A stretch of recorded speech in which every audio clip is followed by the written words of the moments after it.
What's up, everyone? Welcome back. Apologies for the long hiatus, but I figured what better time to come back than at 12:45 a.m. on the Friday morning before the NHL playoff starts. We just wrapped up the regular season, or are wrapping it up as we speak. The Avs are up 2-0 on Seattle with 3:37 left in the NHL regular season. They've already clinched the President's Trophy, so that game does not matter for anything. But today's video, I wanted to go through my preseason predictions, my way too early playoff bracket that I never ended up uploading, and then I want to do my current playoff bracket predictions as well as kind of series previews baked into one. This is going to be a longer video, so get a snack, get a drink. We could be pushing an hour long, but without further ado, let's jump right into it. So, jumping all the way back to the beginning of the season, or I guess before the season even started, I just wanted to do a quick rundown of where I had everyone ranked. So we're going to go from 8th to 1st for each division, and we can all laugh together at how bad and decent some of these predictions were. But the Pacific, I had the Sharks at 8th, and then Canucks, Kraken, Flames, Ducks at 4th. I'm kind of proud of that one. Kings, Oilers, and Golden Knights to top off the Pacific Division. So the top two, I was right. Flip the Kings and Ducks. It's not horrible. The bottom half, not so great, but can't complain too much about that one. The Central, also not horrible, but also not very good. At 8th, I had the Preds. They just barely missed out on the playoffs, so definitely a swing and a miss there. Blackhawks at 7, Mammoth at 6, and Wild at 5. Definitely missed on those two. And then Blues and Jets ahead of the two of them at 4-3. I had the Avs in 2nd and the Stars in 1st. So not my greatest bets on the Central, but I did preface that in the video, so I'll give myself that little bit of an out. But regardless, not my best hits in the Central. The Metro Division, I had the Penguins in 8th. I had the Flyers in 7th. That's where they are in the conference today. Not their divisions. I missed on that one big time. Islanders at 6, Blue Jackets 5, Capitals 4, Rangers in 3rd. Another big miss. Devils at 2, and the Hurricanes at number 1. So I got the Canes right. Everything else in this division was a complete disaster. I'm not proud of this one at all. And just when you think it couldn't get any worse, I go to the Atlantic where I have the Sabres in 8th. That's a tough one and a really big miss, and it doesn't really get any better. I have the Bruins in 7th, the Wings in 6th, Canadiens 5th, Senators 4th, Leafs in 3rd, Lightning in 2nd, and the Panthers in 1st. Definitely a pretty rough prediction for the Eastern Conference, especially. I kind of swung and hit on some of my wild calls in the Western Conference, not so much in the Eastern Conference. So, with all that being said, I do have my bracket that I did again. I never posted it, so apologies for that. But I'll just go over this really quickly. I had the Canes over Caps, Devils over Rangers, Sens over Panthers in an upset, Leafs over Lightning in an upset. It doesn't look much prettier from there. I have a team that ends up winning the Cup, not even in the playoffs, and I have a team in the conference final in the Leafs that also didn't make the playoffs. So really not good on the Eastern Conference side whatsoever. And then in the West, Dallas over St. Louis, Avs over Jets, Golden Knights, Minnesota, Oilers, and Kings. So at least most of these teams are actually in the playoffs. But still not great. I did have the Avs going to the Cup final, which I think a lot of people probably will in their current brackets today.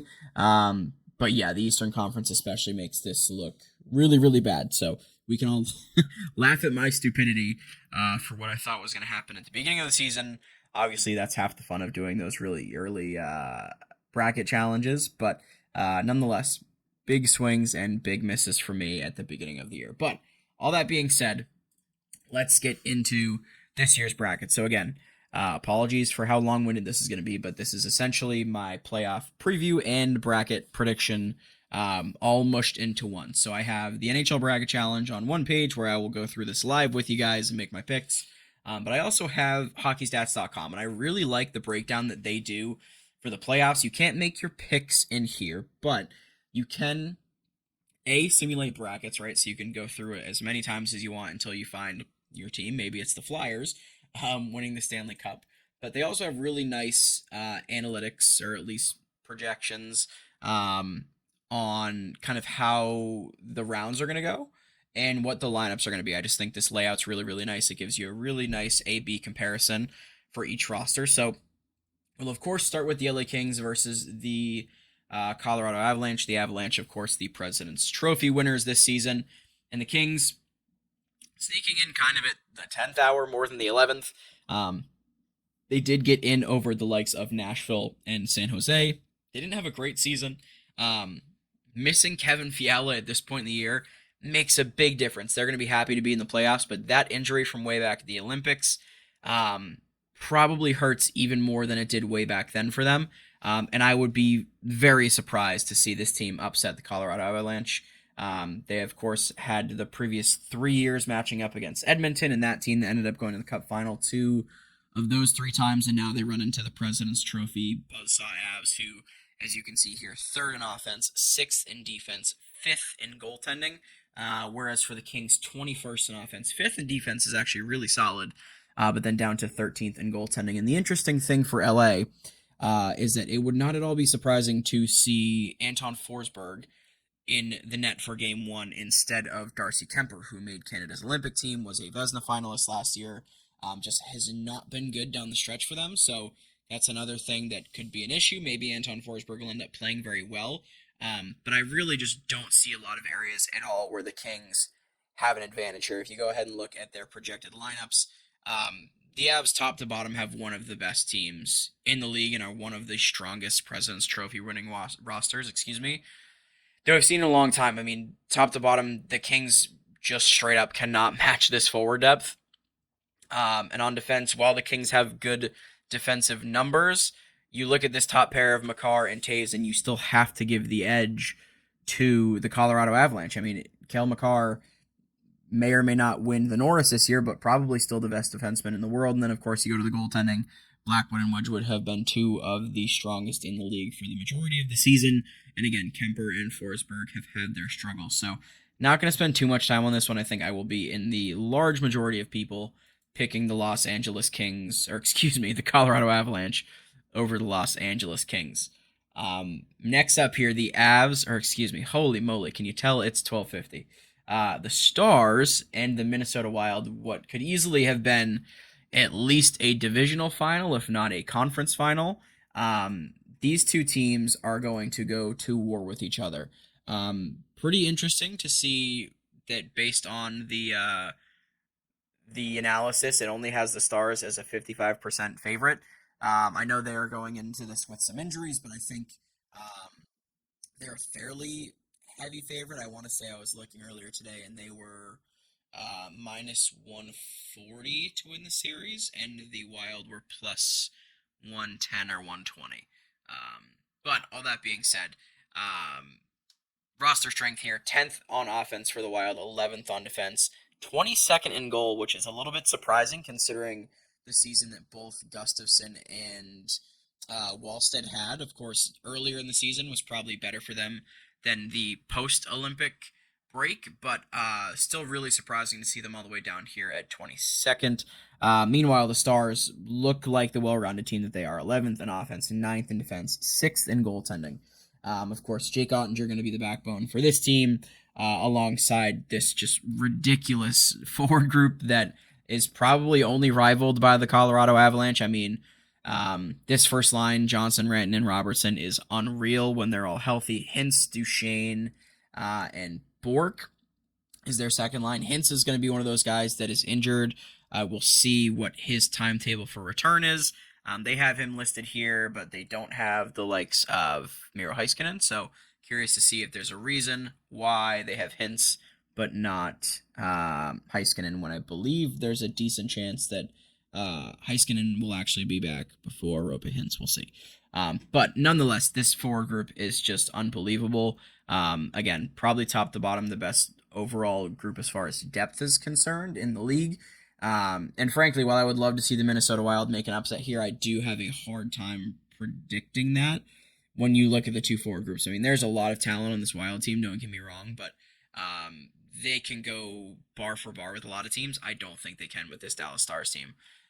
They definitely have the edge on defense, at least on paper, as far as the individuals are concerned. A top pair of Quinn Hughes and Brock Faber is right up there with Cale Makar and Devon Taves. I don't think anyone's really going to question that. And then a second pair of Brody and Spurgeon, Middleton, and Petrie projected on the third pair. So Really, really strong defense for Minnesota. They're going to need every one of those guys playing at the top of their game to defend all of this. And then at the end, I do give the edge in goal probably to the Stars. I mean, Ottinger, since his playoff debut back in, gosh, what was that, 2021 against the Calgary Flames, he hasn't been nearly as good in the playoffs. He's been good enough to get the Stars to consecutive Western Conference Finals, or maybe it's 3 consecutive Western Conference Finals, but has not quite been good enough to get them over the edge. We saw that very clearly with Pete DeBoer last year, pulling him, kind of throwing him right underneath the bus. I don't think Jake is going to have that issue, at least in this series against Minnesota. And all that being said, I am going to take the Dallas Stars. As much as it pains me, I would love to see Minnesota finally get out of the first round. I don't think it happens this year. I think this format kind of screws Minnesota. They would be the third-ranked team in the conference. They would be playing, I believe it would be 1, 2, 3, 4. I want to say they'd be playing like Edmonton, which again maybe they don't win that round either. But yeah, a tough draw for sure for Minnesota. I know a lot of people have been screaming from the top of the mountain about this year being the main reason that they need to change the playoff format. We'll see if anything comes to that, but I wouldn't anticipate that happening anytime in the near future. Up next, the Golden Knights against the Utah Mammoth. I think this is going to be a really fun series. When I realized that this was going to be the way it shook out, I'm pretty excited to see it. As you can see here, they have Vegas as pretty heavy favorites, and I don't necessarily feel super surprised by that, but I also would not be surprised to see Utah come out and kind of punch them in the mouth and give them a good run for their money. As you can see here, the roster strength for Vegas, really good until you get to the goaltending. It will very likely be Carter Hart in Game 1. That has seemed to have been John Tortorella's guy since coming in with 8 games left in the regular season. The coaching bump has definitely worked for Vegas. But for Utah, surprisingly well-rounded. I mean, they're not going to wow you with any of their kind of pieces here. 15th on offense, 16th on defense, and 11th in goaltending. Again, whereas Vegas 8th on offense, 2nd on defense, but 31st in goal. And if you go to the forward groups here, again, you definitely give the edge to Vegas. I mean, this is one of the better top lines in the league. A really strong second line, a really strong third line, like all the way down. Really, really good forward depth. And then on defense, I don't think there's a question that this is the better of the two units, but I do like Utah's group. And I think adding Mackenzie Weegar at the deadline makes a massive difference to what was otherwise a pretty middle-of-the-road group. And if you guys watched my my Central Division preview at the beginning of the year, one of the things I talked about a lot was the departure of Michael Kessering, who, of course, has not been that great for Buffalo. But when he was in Utah, he was a really big piece here. He probably would slot into where John Marino is right now. So having lost that for a good portion of the season and now regaining a major, major piece there in Mackenzie Weegar really rounds out this group to be a lot more formidable than it otherwise would have been. But I think both across the forwards and across the defense, you have to give the edge to Vegas. Now, when you get in net, it does get interesting because Karel Vejmelka has been very good this year. One of maybe the top 7 goalies in the league. Whereas for Vegas, it's been each of Hill, Hart, and Kira Schmid just struggling for a lot of the year. I mean, Kira Schmid, I think, statistically is going to end up being the best goalie that they have this season. I'll actually just go to Money Puck real quick to check this out. If we go to the goalies tab, we'll go to Vegas. We'll sort it by goals saved above expected. So, yeah, Kira Schmid, 34 games played. Carter Hart ends up with 18. And his numbers, again, Schmid is statistically at least the best goalie that they've had all year. I don't expect him to get into games in these playoffs. I think it's going to be Carter Hart's net to lose. And again, barring something catastrophic or an injury or something like that, I would anticipate him taking the lion's share, if not all of the games. All that being said, I really do think this is going to be a fun series. One of the newer teams in the NHL in the Vegas Golden Knights against the newly rebranded, new ownership, Utah Mammoth. Of course, this is their first year as the Mammoth, and they get right into the playoffs. It should be really exciting. I'm really excited to see that atmosphere in their first playoff experience, and I would love to see them win a series. I do think Vegas definitely has the edge in a lot of ways, and I honestly wouldn't be surprised to see Carter Hart outperform Karel Vejmelka. While Vejmelka's been good this year, he's not known for being the most consistent guy, and he has played a lot of hockey. I should not have left Money Puck, because I want to confirm how many games he's played, and I want to say it's over like 65, which is just not, 64 games played this year. That's a lot of hockey for a bigger dude. I mean, Vejmelka is one of those more like tall, heavy blocking style goalies, not overly athletic, but that amount of repetition causes a lot of strain on the body, and he is not going to be getting any breaks in these playoffs against what should be a really, really tough Vegas Golden Knights team. Again, I would love to see Utah win this series. I will absolutely be rooting for them to win this series, but unfortunately, I do have the Vegas Golden Knights winning. I hope this one goes seven. I didn't really do game counts for these. I would say the Avs is maybe the Kings get a win. I'll go in five. Dallas, Minnesota. If it doesn't go seven, I'll be disappointed and surprised. Again, Vegas, Utah. I hope it doesn't end in six because that means they're losing on home ice, the Mammoth there. But we'll see if that one can go seven. And then, of course, we get down to the last Western Conference series here. That is the Oilers against the Anaheim Ducks. This one could be crazy. I mean, look at the offense numbers for both of these teams and then the goaltending and defense numbers. We could have like 5-4, 6-5, 7. Like the final scores for these games could be ridiculous. Um, Again, offense for both teams really, really good. First for the Oilers, they have McDavid, Draisaitl, Bouchard, Hyman. I mean, they have a lot of high end talent. And for the Ducks, it's fifth. I don't know if anyone would have predicted the Ducks having the fifth most productive offense in the league going into this season, but they've had a lot of young players step up and have really impressive seasons. Carlson, Seneca, Gauthier, and then on offense, they have a promising young group. It's going to be asking a lot of these guys to defend McDavid, Draisaitl, Hyman, Nuge, Boosh. Like the Oilers have a really, really star-studded lineup. The thing that is going to make the difference in the series, for me at least, and I don't think this is going to be different for most people, it's going to be goaltending. For the Oilers, do they go into the series with Connor Ingram as their starter? I think they probably do. They have been giving Tristan Jarry a few more games down the stretch than we initially probably thought.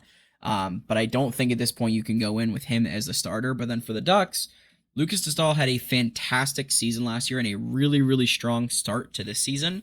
But again, after the Olympic break, just has not been the same goal. Checking Money Puck real quick for Lucas Dostal. Yeah, he actually was a minus 2.9 goal saved above expected after, again, having a really good start to this season. So I think a big piece of this series is what version of Lucas Dostal do we see? If we see the Dostal from the last 15 games of his season this year, I don't think this series is going to be all that close. Now, if we see the pre-Olympic version of Lucas Dostal, that could be a completely different story. I mean, this is a guy that we saw have complete takeover games earlier in the year. He had a really, really strong few games in the Olympics.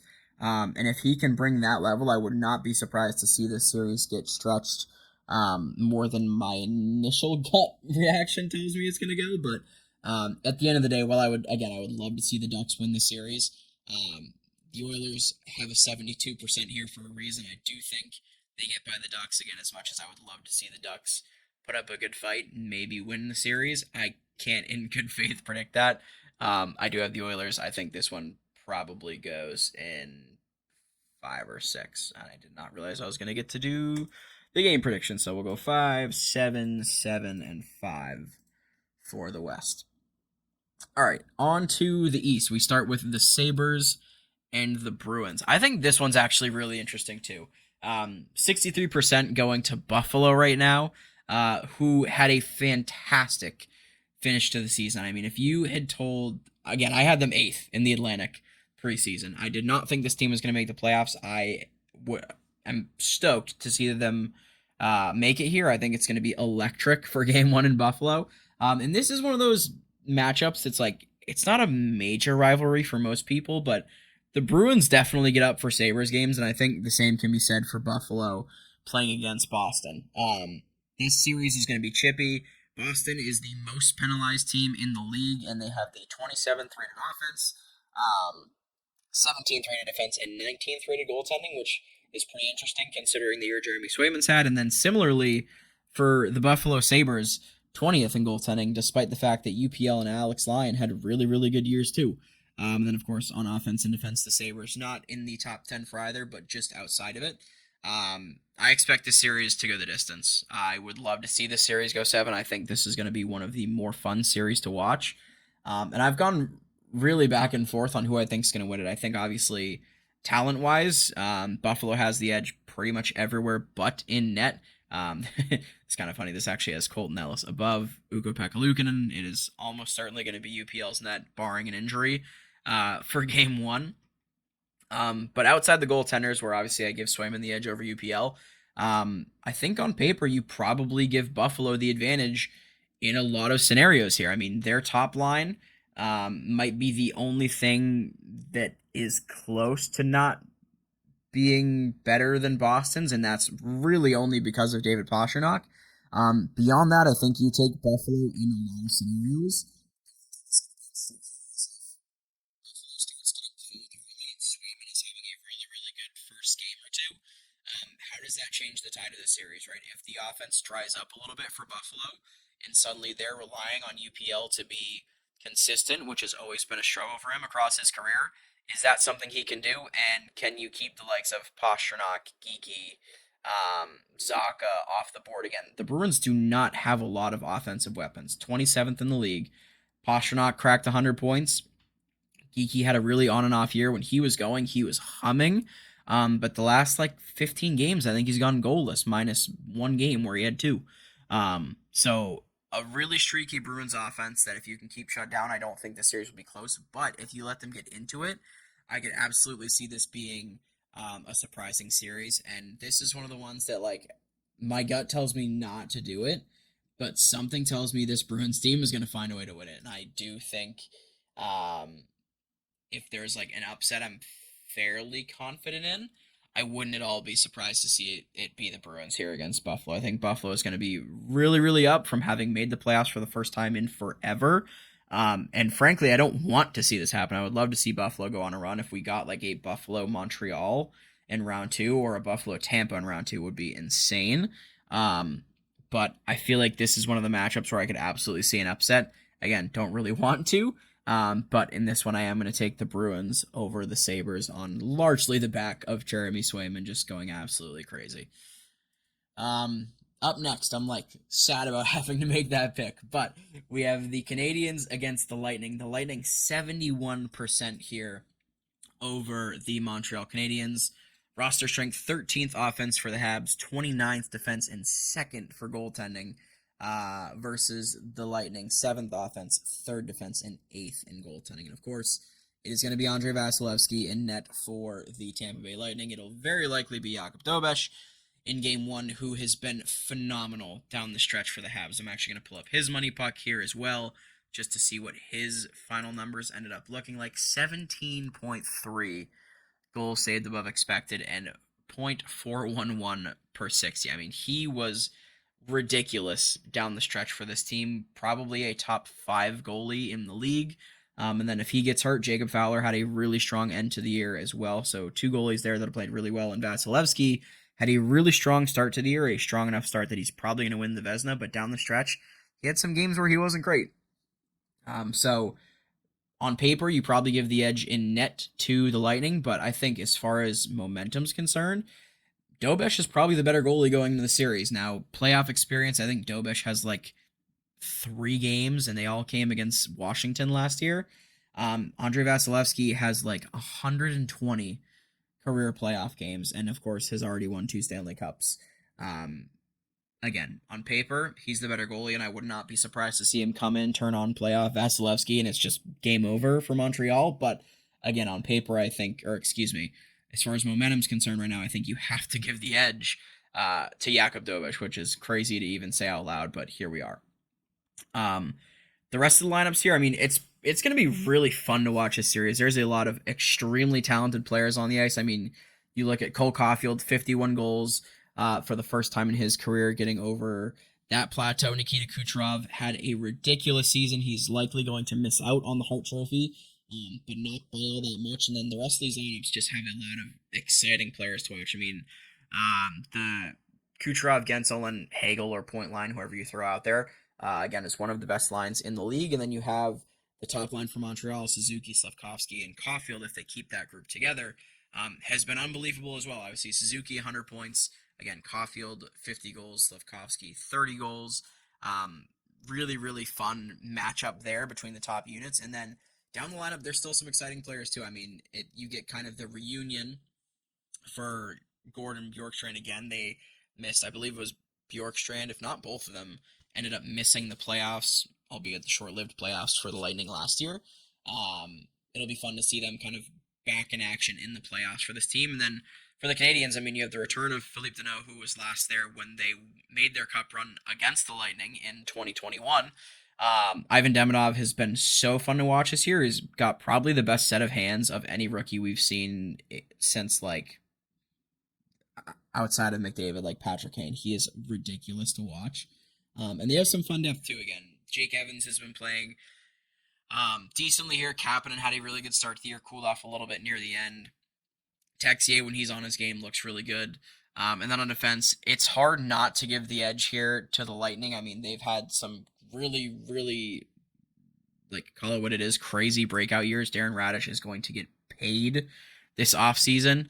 Charles-Edouard Dastou has had a really, really solid year. Moser has been really good for them, especially in their own end. And then, of course, you still have Ryan McDonagh, who, despite his age, continues to do what Ryan McDonagh has always done. So you do give the edge in here to Tampa Bay. They are without Victor Hedman, at least to start the series. We'll see if he can come back in, what he looks like. He's not the player that he was, the last time the Bolts were in a cup final or won a cup, but still a massively value piece. So we'll be very curious to watch when he returns. But again, you have to give the edge to the Lightning over the Canadians on defense, especially without Noah Dobson, who, albeit not the greatest player in his own end, but definitely a big piece and makes this group look a lot better when he's in it. So, forwards, it's close. I think you give the edge to the Lightning just because I'm a little more comfortable with their depth.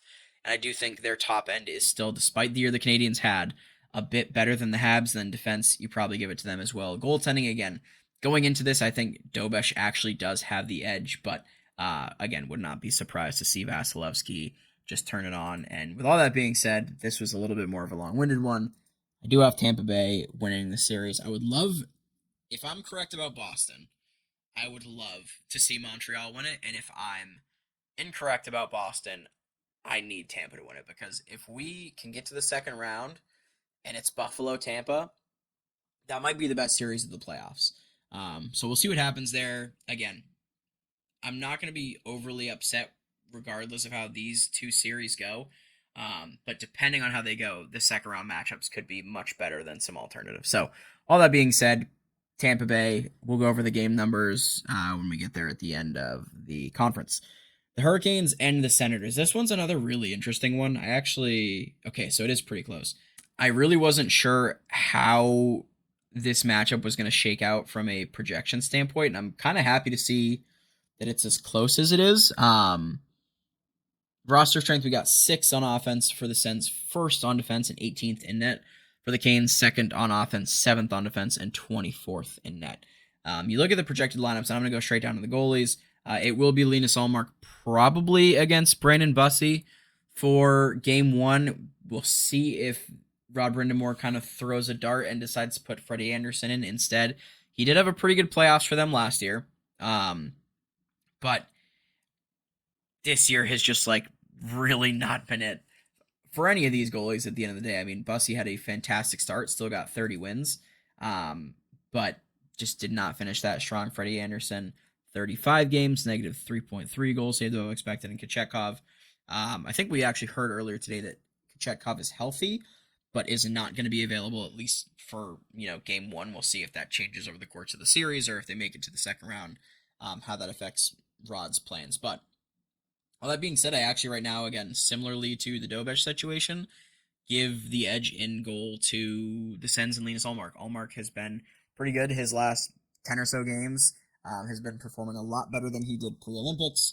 If he can kind of A, stay healthy, and B, stay on the better side of his mental health, I think he probably gives the Sens an advantage in net. And on defense, as we saw, the Sens have been fantastic defensively. That's one of the main reasons they're in the playoffs. Obviously, they've done a pretty good job scoring as well. They kind of fought through their goaltending woes all year to get here.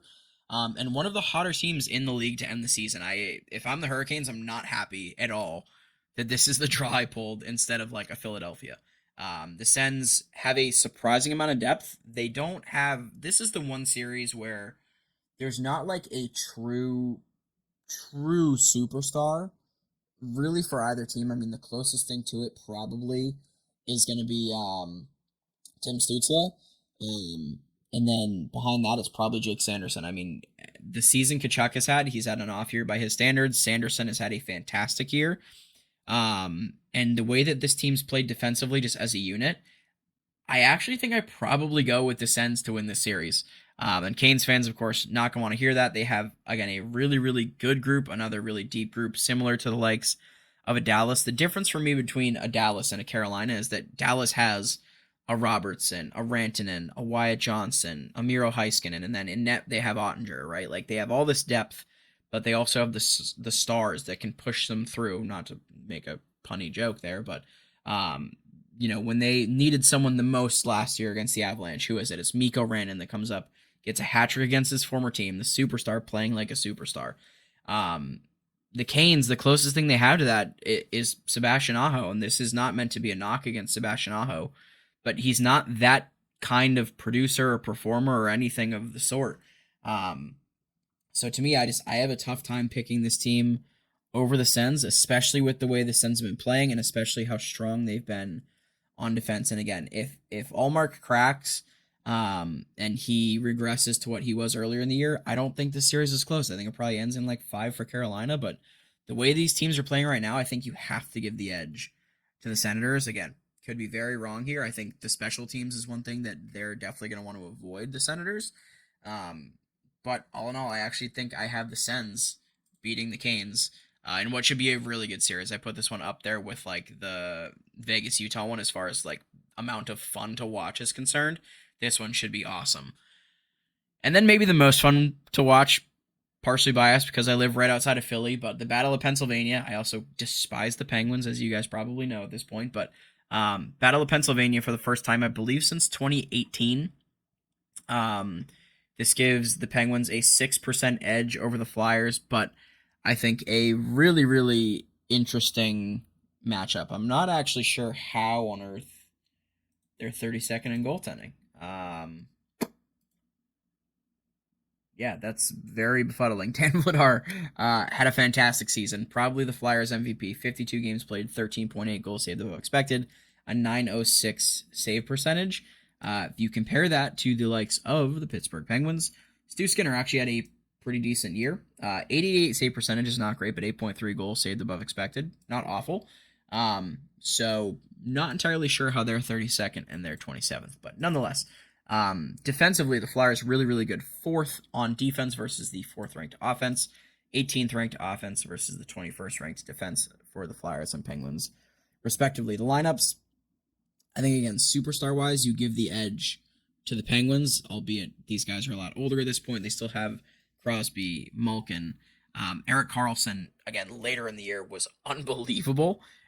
Chris Letang, not really looking much like the old Chris Letang anymore, which is not meant to be any disrespect to Chris Letang. I mean, that guy's coming through a crazy amount to still be playing in the NHL is pretty incredible. But I think you give the edge as far as top-end talent is concerned to the Penguins. However, there are some names on this Flyers team that if I'm the Penguins, I am mortified of. I mean, Owen Tippett, there's been some moments the last couple years, but this guy, when he gets going, is as much of a presence as, like, I don't mean to say this in, like, the light of he's as good as this guy, but when this guy gets going with a full head of steam and the puck on his stick, he looks like bigger McDavid. Like, he is a fridge just trotting down the ice, and when he gets going, it's like, holy crap, who shot this guy out of a cannon? So Owen Tippett, that's a name to watch for me. If he can get going through any games in the series, edge to the Flyers for sure. Michkov is like this sneakily ratty player who's had an awesome end to his season. I think in the last 16 games, he's like 18 points or 19 points, something like that. He finished his season against Montreal with a 3-point night. And I want to say he had 14 points in 15 games going into that. So at least a point per game in his last 10, 15 games. And then Porter Martone, who's played a handful of NHL games at this point, has been unbelievable for the Flyers. Also over a point per game in the time he spent there. And then you have Zegras, Tyson Forster coming back from injury, playing pretty well. Travis Konechny still having a really solid season. And then on defense, it's a group of guys that like you kind of recognize the name value, and they played really well this season. Outside of Sanheim, and even including Sanheim in this is probably wrong. They don't have like the guy, right? They don't have a Makar, a Hughes, a Heiskanen, Sanderson. Like that option's not there for them. Assuming like the closest thing they have to that from a puck handling perspective is probably Jamie Drysdale. And Jamie Drysdale is great. I don't expect him to elevate to that level in these playoffs. And then at the end of everything here, kind of funny that they don't even have Vladar on this graphic because he didn't start the last game. But Dan Vladar, of course, will be in net for these guys. So this one's going to be a blast. I think it's going to be. It might start a little bit slower than you would expect for like the Battle of Pennsylvania. But I think as we get into the series, it's going to be awesome. On the Penguins side, a lot of just surprises this year. Again, I had them in 8th in the Metro going into the season. I had the Flyers 7th, but like Anthony Mantha over 30 goals, unbelievable. Ben Kindle was not expected to make the opening night roster. I think he finished with just under 20 goals. Tommy Novak had a really good year. I think he's in like the mid 40s per points. Connor Dewar, really solid. Rucker McGrory, if he stays in the lineup, is another guy that like kind of similar to Michkov, you wouldn't expect to be like a rattier player, but those two butting heads in the playoffs could be awesome. And yeah, just a lot of like surprising depth from the guys that Dubas picked up in the offseason have made this team way more competitive than I think pretty much anyone thought preseason. So, all that being said, who do I have in this series? Call it bias, call it whatever. I do have the Philadelphia Flyers winning this one, and I pray that it goes 7 because the hockey world deserves that. Even if these are like the 2 worst teams in the Eastern Conference, that would be awesome. The rest of these series, I think Boston I would probably take in 6 if they're going to beat Buffalo. I think they do it at home. Tampa, Montreal, I'd probably take these guys in 6 as well. Again, as heavy of an edge as Tampa Bay has, I think this series is going to be fairly close.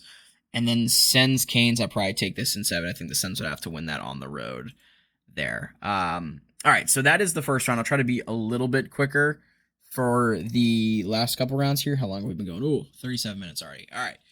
Round 2, rematch of round 1 last year. Stars, rematch of round 1 last year? Yes.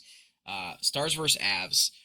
This would be a banger. Obviously, if the Avs win in round 1 and it doesn't matter who wins the Stars Wild Series, that round 2 is going to be unbelievable. I have such a hard time with the series, to be honest. Like, I have to switch to these analytics instead. I have a hard time picking against the Stars team. I'm not going to lie. I think the Avs, like, President's Trophy curse, if you believe in that, whatever. I think the Stars just, like, have it. I don't know what it is definitively. But we saw it last year when it came down to it. Their guys got it up and got it done. Obviously, McKinnon can do that. He's done it before. He's won a cup. Landeskog, Makar, etc. Statistically, over the regular season, the Avs had the better goaltending. I would not be surprised to see Ottinger outduel Wedgwood or Blackwood, depending on who you start. At this point, I think Wedgwood will probably start the playoffs, but we'll see what happens. So yeah, for me, I think I probably have to go with the Stars in this, as much as it pains me. Again, this would be a banger. Probably go 7. Probably outside of like, if we get Buffalo Tampa, one of the best series, if not the best series in the whole playoffs. And we're gonna get it in the second round because Gary Bettman hates all of us. Anyway, Stars probably in 7. A rematch again of the Oilers and Golden Knights. This is like become the second round version of the Oilers versus Kings. By the way, we see these guys play each other over and over again. Kind of getting old. Would love to see it be Utah, Anaheim. By some miracle, I don't think that happens. But if that happens, that would be a blast. This is going to be a blast too. We'll see if goalies can make saves in this series because so far neither team's goalies have been able to do that.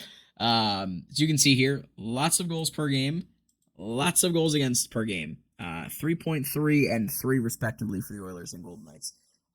Oilers power play, of course, really, really good. Golden Knights penalty kill, solid. I don't know if they'll be able to stop the Oilers power play, and I feel like this is going to be one of those series that they've seen a lot of each other. It's going to be pretty heavily penalized.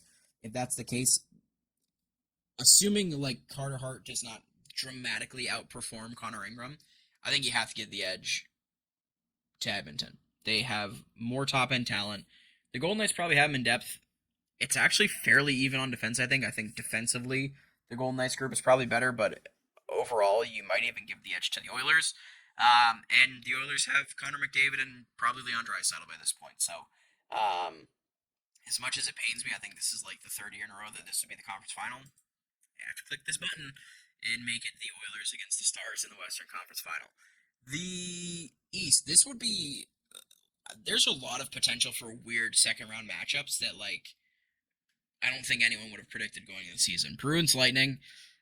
I'm not going to spend too much time on this. I think the Lightning would be pretty heavily favored in this series. I think if the Lightning get by Montreal, it's going to be because Vasilevsky was pretty good. I don't think they win the series if Vasi's just like ho-hum, because Montreal does have that level of scoring ability.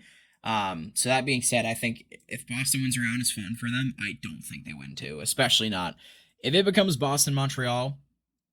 Who knows? If it's Boston Tampa, I don't think Tampa's going to give them much room to breathe. I think pretty comfortably Tampa would probably win this series. And then Ottawa Philadelphia. This would be another really, really fun second round matchup. If we get to this point, as much as it pains me, I'm probably not going to spend too much time on this either. This, again, going into the playoffs, two of the hottest teams in the NHL. I would assume that would continue if they're to get to this point. Again, the edge you probably give to Allmark and Net, assuming he's playing well at this point. Star talent you give to the Sens. Defense you give to the Sens. There's not really too much that leans in the Flyers' favor here. I think if they get through, they sneak by Pittsburgh, I would not see them getting by the Ottawa Senators. I think the Sens would be able to get this one done, and then we get to our final four of the Stars and the Oilers versus the Lightning and the Sens. And for the Western Conference Final, again, we've seen this matchup before. Not going to spend too much time on it. I think this year's probably the Stars' year to finally make it to the Cup Final since the first time since 2020, when they played Tampa Bay. They have a much bigger difference maker in net than they did back then. They have a more well-rounded team than they did back then. They have way more depth than they did back then. I'm pretty confident that if this is the matchup, all they have to do is survive the Edmonton power play, and they should be pretty comfortably able to win the series. That's not to say it doesn't still go like 6 or 7 games because it's playoff McDavid, playoff Draisaitl, etc. But I think this would finally be the year for the Stars to get in. And then this would be a really interesting Eastern Conference Final if we get here. Tampa Bay versus the Ottawa Senators. The Sens only ended up finishing 9 points behind Tampa, or excuse me, 7 points behind Tampa. And Tampa is like probably the betting favorite to win the Eastern Conference. But I don't think these teams are as far apart as people may think. If you look at just like some of the numbers here, Ottawa only 0.1 points or goals per game less than Tampa Bay, 0.2 more goals against per game than Tampa Bay. But you look at how bad their goaltending was for 80, 75, 80% of the season. That's not the way Allmark's been playing. And again, if Allmark and the Sens get to this point, I think it's because Allmark has been hot and playing well and all that stuff. And obviously their defense is going to continue doing what their defense has been doing. So I think if you get there, the edge in goaltending is not going to be that extreme for one team or another. The power play, actually surprising to see that Ottawa's is higher than Tampa Bay's. And then, of course, on the PK, the Sens have not had the greatest year. But I think this series would be really, really interesting. Obviously, the top end talent, the edge still does go to Tampa. But I would not at all be surprised to see the Senators team get here. They have a lot of belief in themselves. Again, Allmark playing well, the defense playing the way they've played all year. And I'm kind of throwing a dart here. Like, I would be pretty surprised if they actually end up making it this far. But I'm going to take the Senators to make it to the Stanley Cup final over the Tampa Bay Lightning. And then between these two teams, I would love to be able to click this button on the Senators, man, but I think it's probably time for the Stars. They've made it to the conference final again. I think it's 3 years in a row now. None of those 3 times they've made it into the Stanley Cup final, and I think if they do here, they have a really good shot. Ottinger's probably playing pretty well. Their big guns are probably doing big gun things. And I think they probably find a way to get it done. So I am going to pick the Dallas Stars as my 2026 Stanley Cup champion. Total number of goals scored in the series. I'm going to go 37. I feel like I go 37 every year.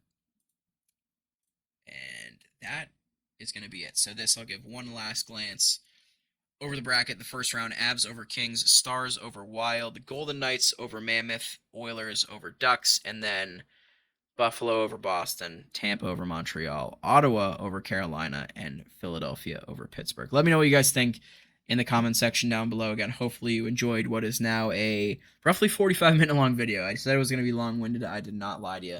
But let me know what you think in the comment section down below. Who is your Stanley Cup winner? What big upsets do you think could happen this postseason? And yeah, thanks for watching. We'll catch you guys soon.